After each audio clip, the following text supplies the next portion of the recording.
ตักกระท่วมอะไรเคยสงสัยว่าหลายคนมาเที่ยวอยู่อันจำปาสักเลยคือว่ามีครับต้นเผาหนึ่งต้นเผาอย่างกระบอกหัวมึงหูใช่ไหมเป็นหนึ่งในต้นเผาในที่19ต้นเผาของประเทศเราแต่ตอนนี้เจ้าปุยุนี่ว่าเพื่อนกับเจ้ากำลังตึกปรับปรุงเราก็เลยกลับไปอยู่บ้านเกิดเมืองนอนกับเจ้ากันติดตัวข้าวแล้วก็ปรับปรุงแล้วเจ้าก็กลับมาใหม่ตอนนี้มีเหลือที่เงื่อนกับเจ้าสีเบื้องเงื่อนกับเจ้าว่าเจ้าอยู่ยังไงแต่เคยสงสัยมาเด็กแต่ว่าอย่างนี้อีกจุนึงอยู่อัดเงียงมันมีจุนึงซึ่งเป็นตาที่ว่ากำลังจะไปเจอกัน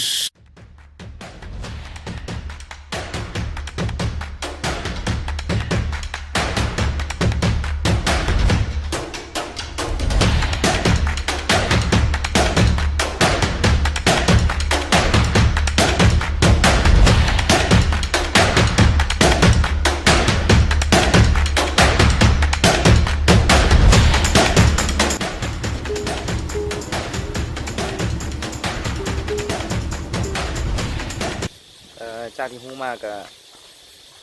พวกคนเท่านี่ก็บ้านเกิดเมืองนอนกับเจ้าก็อยู่อัตตปือแต่ว่าเจ้าไปถึกซับซ้อนมาอยู่นี่เพื่อเป็นแหล่งท่องเที่ยวมานี่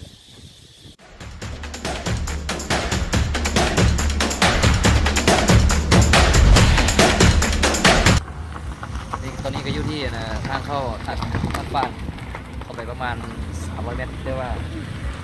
ทางดินแดงที่ฝุ่นก็เลยว่าสุดเกาะ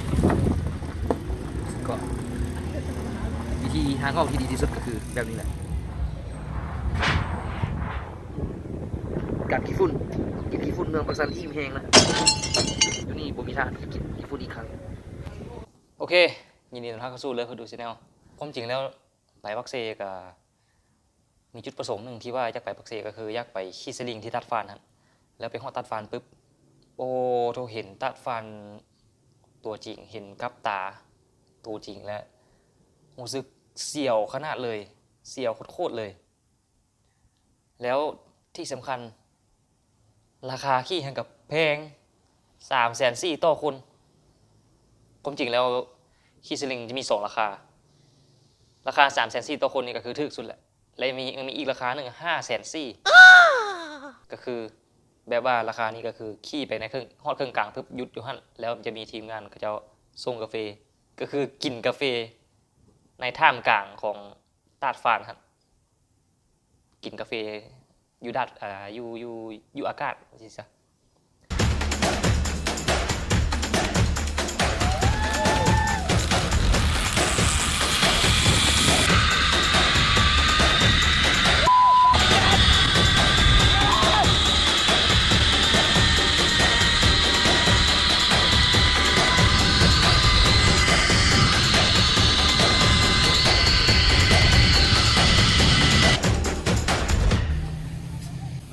ตัดเนี่ยออกมาจากตัดฟานก็ประมาณกิโลเมตรออกมาแล้วก็อยู่ข้างๆตัดฟานนี่แหละว่าอยู่อันนี้ตัดฟานนี่คือว่าคนมาหลายผมเป็นตัดเนี่ยคนมาหลาย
บตเบิดโอ้ยเอกตอนนี้หาการไปซากนะซากทั้งหนึ่งจากอาหารตัดยังงามหลายโดยเฉพาะลงไปยุโรปฮะอากาศบริสุทธิ์โคตรเลยน้ำเย็นโคตรเลยรู้สึกว่าโอเคขนาดเลยนี่ก็มาอยู่ที่คนเก่าคนประมาณนี้อยู่ไลท์เฮาส์สเตชันปักเซอัน8:30ก็สิได้ไปขึ้นรถเมล์แต่ว่าตอนนี้หาก็6 โมงก็เลยว่าวันนี้ก็ใกล้กับสถานีรถเมล์ฮะก็เลยว่าย่างมาจากสถานีรถเมล์มาจิบเบียร์กันจาก1 ชั่วโมงประมาณ8 โมงก็สิย่างไปรถเมล์เพื่อเดินทางกลับบ้านเกิดเมืองนนท์เจอกันใหม่ปักเซบ๊ายบาย